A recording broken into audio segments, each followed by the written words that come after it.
I don't think people realize just how lucrative TikTok is, and specifically how much money Americans make for the company. SACRA just released data that showed that TikTok's US operations pulled in a massive $27 billion of revenue in 2024. That's double what it made just 2 years ago. To put that in perspective, that $27 billion represents 80% of the revenue that ByteDance, TikTok's parent company, generated outside of China last year. It's also not far off from the $36 billion that YouTube brought in for Alphabet in 2024. In fact, if TikTok were to continue operating unimpeded, it's highly likely that it would surpass YouTube in terms of revenue this year. But of course, that might not happen. TikTok is barreling towards a ban in the US, and even if it somehow avoids that fate, its American operations could be sold off, potentially without its prized recommendation algorithm. That would fundamentally change how the app works.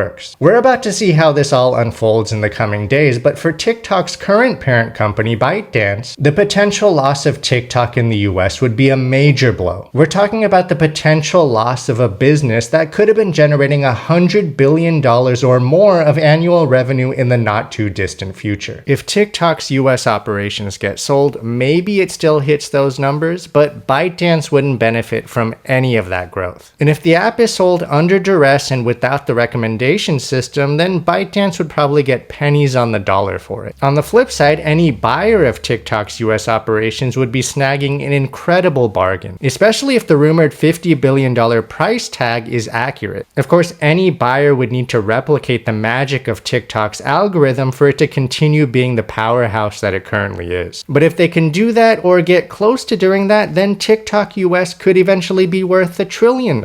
I mean, if you look at Meta today, the world's most valuable social media company, it trades at 9 times its 2024 revenue, far above the valuation of TikTok's parent company ByteDance, which trades at 1.5 times 2024 revenue, an insanely low valuation that's a reflection of the China discount. Stocks of Chinese companies tend to be worth far less than their US counterparts because of geopolitical tensions, regulatory risks, as well as skepticism about the transparency and stability of China's markets. But if TikTok were owned by a US company, that would change overnight. The app's value would skyrocket. That's why I said earlier, $50 billion is an absolute bargain for TikTok's US operations. It's less than 2 times 2024 revenue. But who knows whether a sale is going to end up happening or not. And if it does, who ends up buying the app? $50 billion might be a bargain, but it's not pocket change. The list of individuals or companies that can come up with that type of cash is pretty short. We'll see what happens.